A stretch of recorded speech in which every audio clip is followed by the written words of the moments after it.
In today's class, we will be studying about what is culture, cultural transmission, enculturation, and socialization.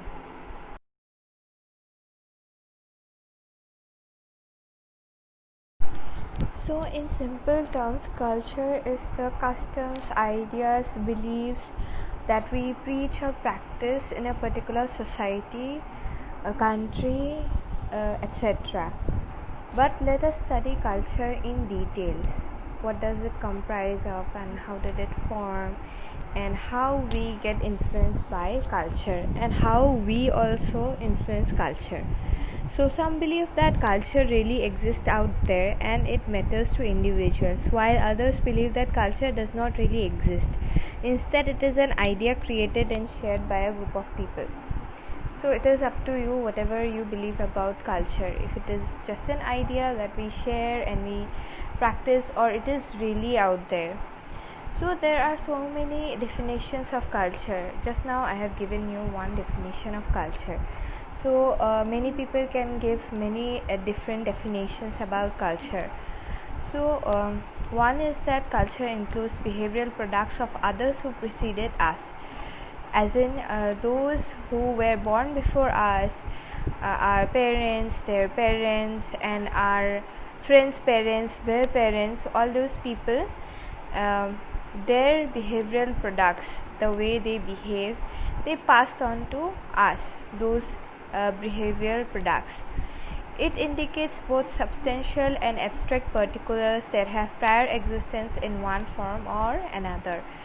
So it has definitely existed before, so we have it now. So culture is already there as we begin life. Okay, the place we live in, they are already following a particular kind of culture. So as soon as we are born, we become the part of that culture. So culture contains values that are expressed, and language also which we express in. Okay, so it also contains a way of life that will be followed by most of us who grow up in that context. So if you are born into Assamese culture, then there will be so many traditions, the way people live. You will get accustomed to those traditions within that culture.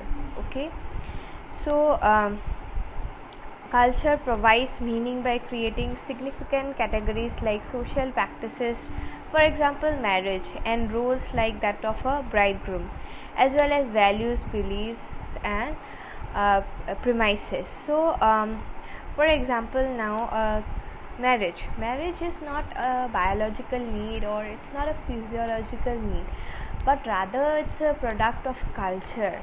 If marriage didn't exist in our cultures, then we wouldn't feel the need to get married. So your sexual drive, or the drive to produce an offspring, that is your biological need, but marriage is a product of culture. And the roles that we play in marriage, whether the role of a wife or the role of a husband, all these are products of culture. So how do we learn to call our sisters, mother, sisters, husband, and uncle? Because of the culture we are brought up in. Okay, so if you see that in Indian culture, we always have to call our elders with respect. We have to address them as uncles or aunt. But if you see in American societies, obviously they also call their aunts or uncle, but then they sometimes use the names to call their elders. Also they use the names or the surname. But here, if you are calling some elder, then you cannot address a person with their names. So that is also a part of our culture. We have to address our elders as such. So whether culture is an existing reality or it is an abstraction, it definitely has real influences on human behavior. We cannot say that culture doesn't influence us. Definitely, our biology, that is the genes we have inherited from our parents, our hormones, all those affects the way we behave, but also culture influences our behavior. So, social and cultural context within which human development takes place vary widely over time and place. So, it's different in different places and it varies over time.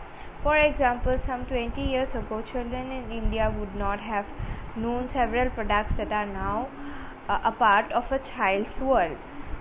If you talk to your parents, then they will always mention to you that, oh, we didn't have this, that this was not a part of our daily life or our culture, but now it is. Now you all have phones, you all use Instagram or Facebook.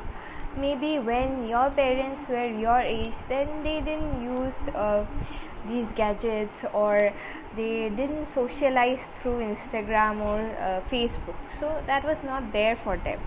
Okay, so similarly, it depends on location as well. So similarly, an Adivasi living in a remote forest or hilly area would not have a pizza or sandwich as breakfast. You can have, you may make a sandwich or order a pizza from a restaurant, but now also there are so many villages where they are not even aware about these terms. If you take an example of Andaman and Nicobar Island, they still don't know all these modern technologies, modern things, and they live life the way people lived thousands of years ago. So it depends on the location also. So we have an idea about what culture is, but there is often a confusion between the terms culture and society. But there is definitely a difference. So a society is a group of people who occupy a particular territory and speak a common language not generally understood by neighboring people. So society is a group of people, okay, who live in a neighborhood and speak a common language. And a society can be a single nation or may not be a single nation, but every society will have its own culture, okay, its own culture and traditions. And what is a culture now?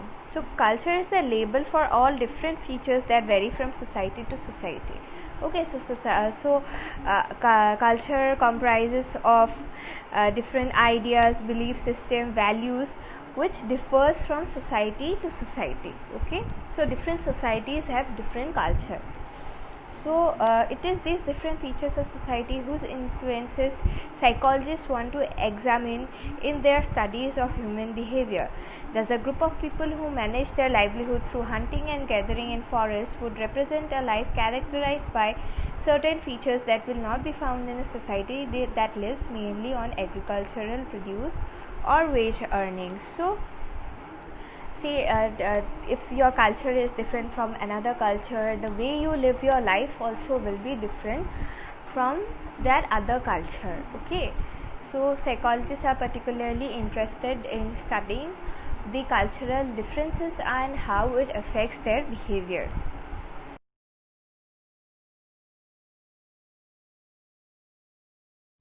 Now let us talk about cultural transmission. So culture is transmitted from one generation to another, and it can also be transmitted from one society to another, which we will learn later. But now let us learn how culture is transmitted through the process of enculturation and socialization. Okay, we as human beings, we are different from all the other creatures in this world. We learn a lot of things through our culture. We have a thing called culture, unlike other creatures. Our behaviors are also shaped by our culture. it's not just that we have to survive or we have to fulfill our biological needs, that's why we survive, but human behavior is more complex, and so we have formed our culture, a society. So like I already gave you an example that you know that human beings, the way they eat, then when it comes to their sexual preferences also, it's different from other animals. It's complex, it's not just biological needs, and they are fulfilling their biological needs. So we form culture, cultural beliefs, ideas, values are passed on from generations to generations. So now we will be learning about enculturation, and after that socialization. So through the process of enculturation, cultural transmission happens. So in the next slide, let's talk about enculturation.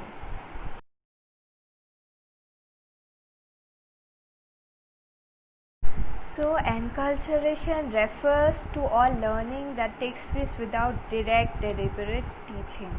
So in school we learn something which is direct and deliberate teaching. Like you are learning alphabets, you are learning English or Hindi. As a part of your syllabus, you are learning psychology. So all these are deliberate teaching. But then there are certain things, ideas, concepts, values that we simply get to know because of their availability in our cultural context. Okay, so for example, what is vegetable and what is weed, or what is cereal and what is non-cereal, is defined by what is already there, previously labeled as vegetable or cereal and agreed upon by people at large. So these terms which are given, a vegetable is known as vegetable because our predecessors gave these names to that particular category of eatables.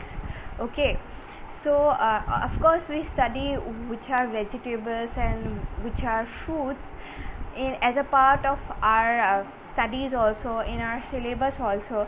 But again, think about someone who is living in a rural area without education. That person will also be able to differentiate between a fruit and a vegetable. So how does it happen? So that is a part of enculturation. They just learn it. So because of the availability of the information, everyone is talking around them about it, that this is vegetable and this is fruit. They have made these categories, so they already know about it. So such concepts are transmitted both directly and indirectly, and are learned very well because they are an integral part of the life of a cultural group and are never questioned.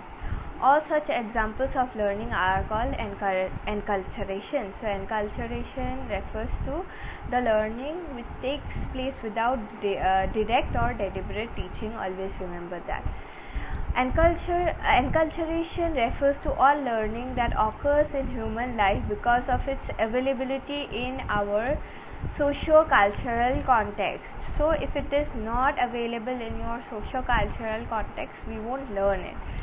The key element of enculturation is learning by observation. So we are observing something and we are learning it. So if you try to think about some examples that you have learnt by observation and not by deliberate teaching, not by your teacher or someone actually taught you, but you have learnt it just by observing it. So these contents are culturally shaped by our predecessing generation. Okay, so in this sense, enculturation always refers to learning something that is already available. So already available things, we learn those things by observation, and it becomes a part of our day-to-day life, and this process is known as enculturation. So if you see that there are certain things that we learn in Indian families, but then there are so many things that American families learn and we don't learn. So try to think about such examples. Okay, so there is no prescribed curriculum and no textbooks for such activities. like what you learn in school. So this is just learned through observations, because that's what our ancestors were doing, our parents also did, so we are also doing that. Okay, so this leads to an apparent paradox that people who are most thoroughly enculturated are often the least aware of their culture's role in modeling them. So this sentence means that it means that it is contradictory, that people who learn most from their own culture, they are very enculturated, they only often fail to realize that their culture has played an important role in modeling them. So we also now if you actually think about it, that how much role your culture has played in modeling you and shaping you. If I ask you that question, all of a sudden you will get confused. Maybe you will say that no, I have my own opinions, ideas, so I don't really get influenced by people. But actually we do get influenced a lot by our culture, about our own people, and our behaviors are modeled through our culture.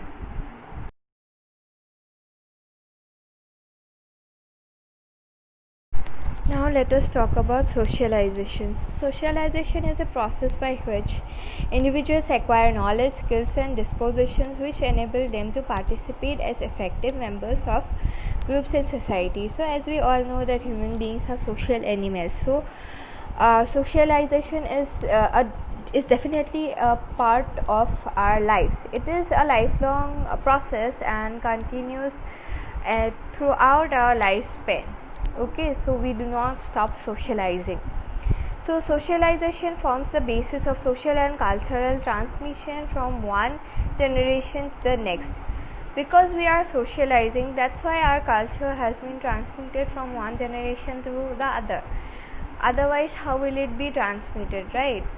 So if it is a failure in a society, if they are not able to socialize, then what may happen is that the society may go into extinction. So the very existence of that society may come into danger, and that has happened also. If you read about ancient culture, society, many of them are not there anymore. So why does it happen? Because of the lack of socialization, and they were not able to transfer that culture into the coming generation. Okay, so that's why socialization is really important for cultural transmission. So this concept of socialization, it suggests that human beings are capable of a far greater repertoire of behaviors than they ever exhibit. Okay, so we begin life in a particular social context, and then we learn to make certain responses and not others. Okay, so for example, we learn our mother tongue, but we can learn any other languages in the world. We are human beings are capable of doing that, but naturally you will learn something which is available to you, which your parents are speaking, which your society is speaking, because that is a part of our culture, right? So that's why we are doing it. And another example you can take of expressing emotions. So there are certain kinds of emotions that we learn to express more, and certain kinds of expression that we learn to suppress them. For example, in a public place, you would often smile at others, but if you are feeling sad, yes, sometimes you will cry at a public place, but you will always try to cry when you are lonely, or in a place where other people are not available. So this is also a part of how we are brought up. It's a part of our culture. This is what we are taught, right? So the probability of our behaving in a particular way is greatly affected by people who relate to us. anyone who possesses power relative to us can socialize us. So what is that now? Okay, we will be talking about it in the next slide.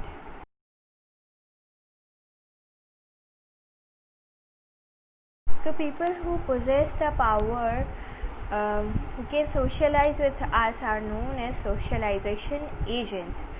So these agents include parents, teachers and other elders who are more knowledgeable in the ways of their society. Okay, so they can socialize us.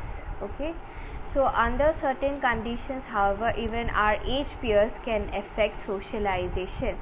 So there are times when our peers can also affect socialization if they are at that power, at that place of power. Okay, so the process of socialization is not always a smooth transition between the individual and the socialization agent. So there can be sometimes conflicts. It's not always smooth, the process of socialization. In such cases, not only some responses are punished, but some are also blocked by the behavior or of others in effective ways. Okay, at the same time, several responses need to be awarded so that they acquire greater strength. So some responses are not accepted, but some responses are rewarded. Thus, reward and punishment serve as the basic means for achieving the goals of socialization. In this sense, all socialization seems to involve efforts by others to control behavior. Okay, so certain things we do not accept as a part of socialization, but then there are other things which we accept as a part of socialization. So if a person comes and shakes hands with us and teaches us something which is important, then we will be accepting of it, but there are certain things which are unacceptable. Okay, so we will not be accepting those things, and those things are going to be discarded. So socialization, although primarily consists of deliberate teaching for producing acceptable behavior.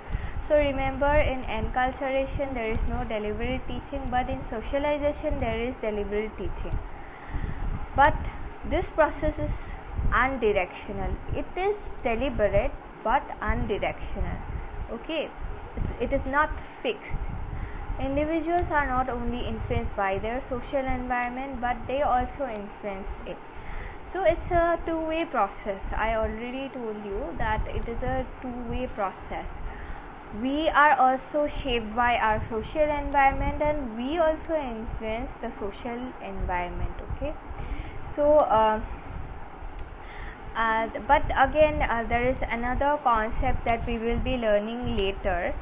We are socialized. Okay, but then there are societies which are comprised of many social groups, and individuals may choose to belong to one particular group or more than one group. And now, because of globalization, there is increased migration. So many Indians are going abroad, studying abroad, they are settling there. Migration is happening at a very rapid rate. So individuals are not only socialized once, but they are re-socialized differently in their lifespan.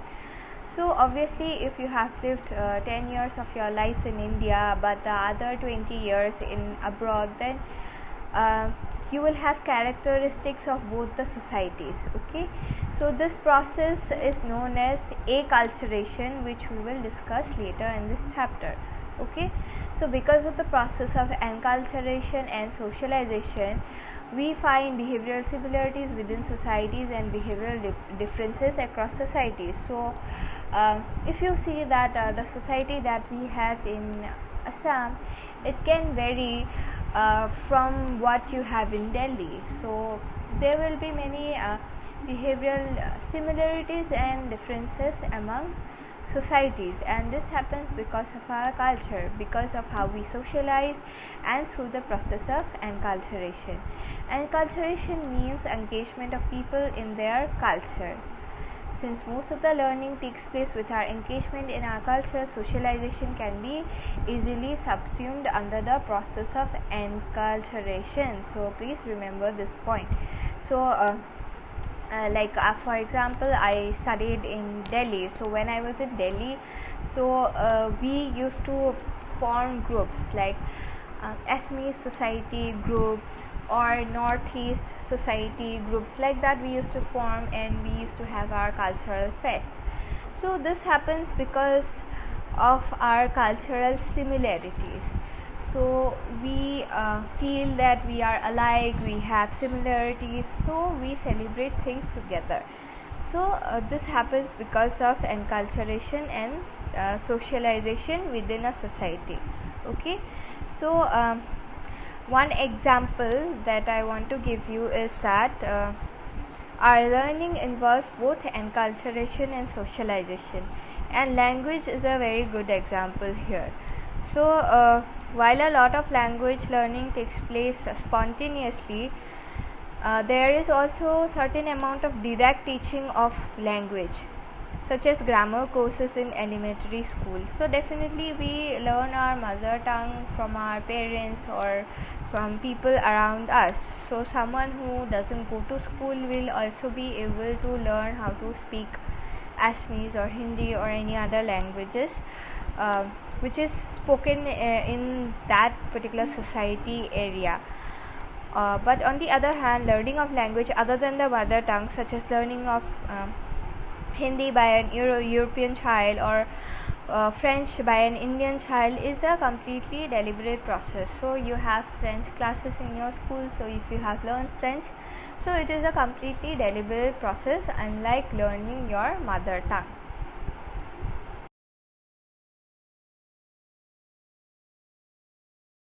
So now we have learned about the process of enculturation and socialization, but socialization process happens through socializing agents.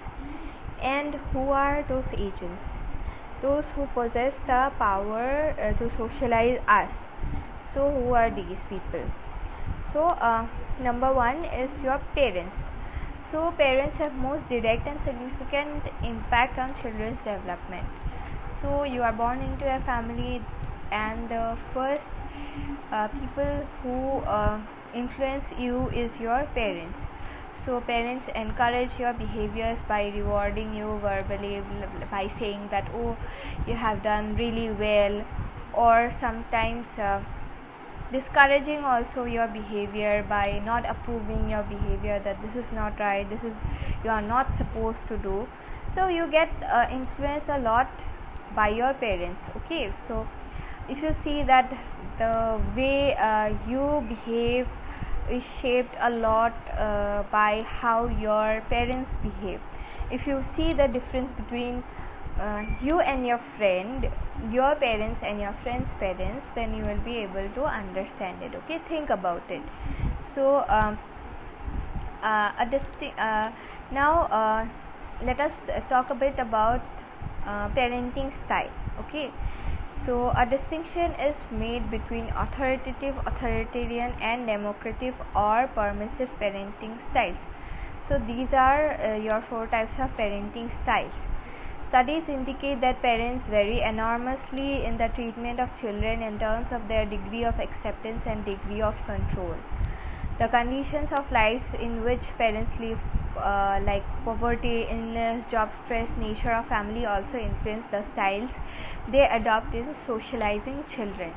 Grandparental proximity, as in the physical distance, and network of social relationships play a considerable role in child socialization directly or through parental influences. So if you want to know more about these parenting styles, I can provide you some materials, but as of now I'll just give you a brief about the parenting styles. Okay, so for example, the permissive parenting style is a style of parenting where the parents do not look after the child at all. Okay, they will let them do whatever they want to. So what happens in this type of upbringing is that the if when you become an adult, you will be very responsible. You won't know how to take responsibility, and you will always tend to break rules. Okay. And in other parenting styles also, uh, what happens is that, like in some parenting styles, uh, you will become a very independent person. So, and so it depends how your parents are, uh, how your parents shape you. So their parenting styles have to do a lot uh, in how you become as an adult. Okay. So this is how your parents influence you, and you become an adult.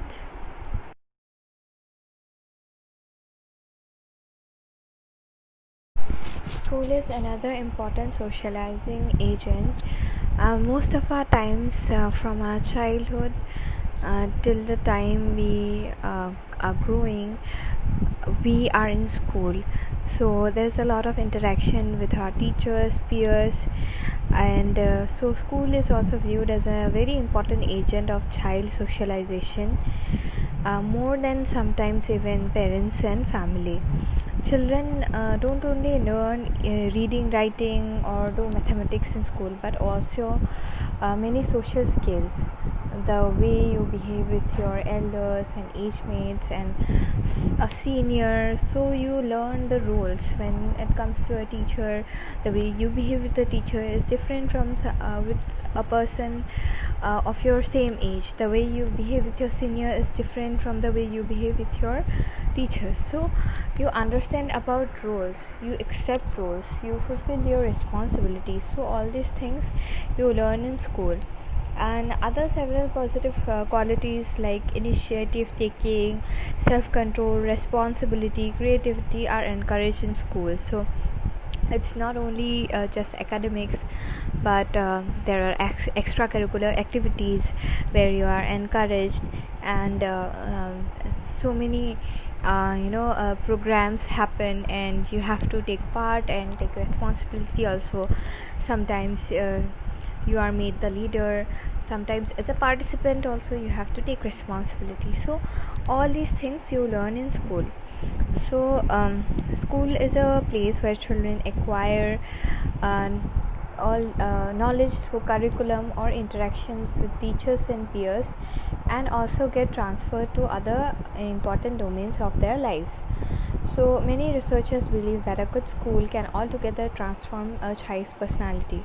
That is why we find that even poor parents want to send their children to a good school.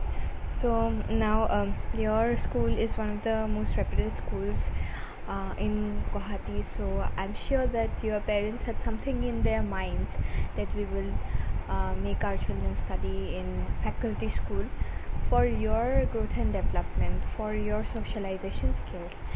And now we will move to the next slide.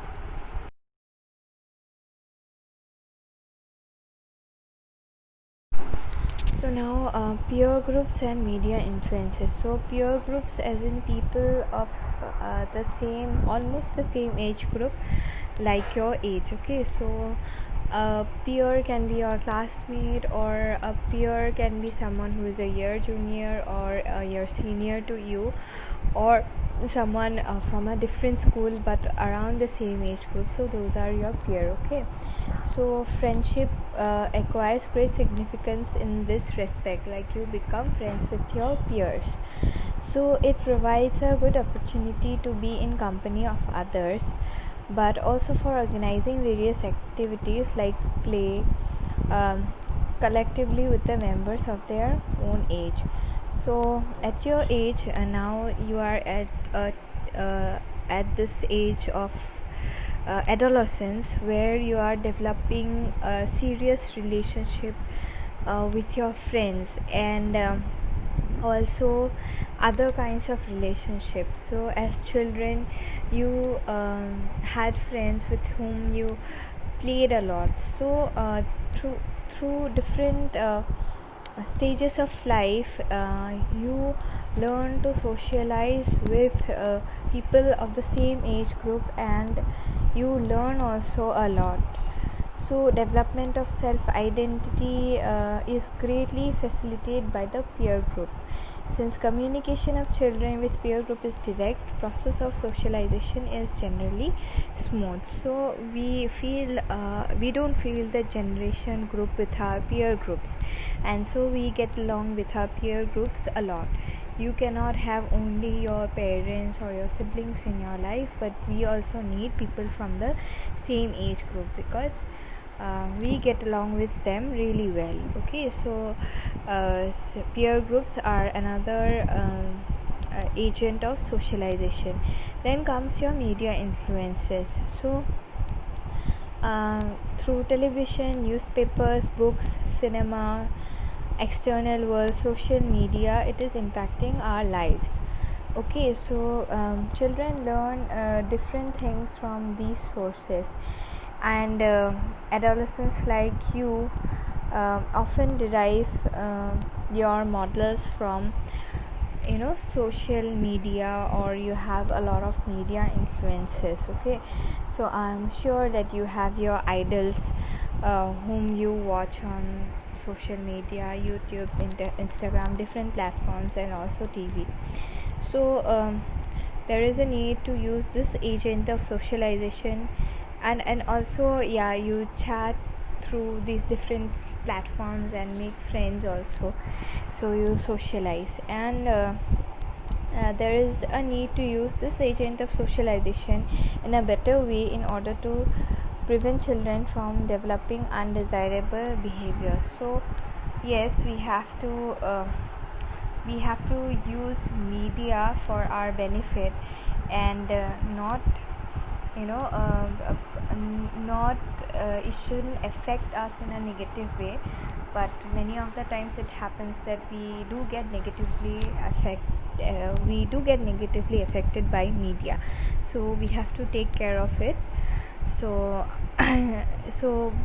till now we have learned about enculturation, socialization, and different socializing agents. Okay, so in the next class we will be learning about acculturation, which I have already mentioned.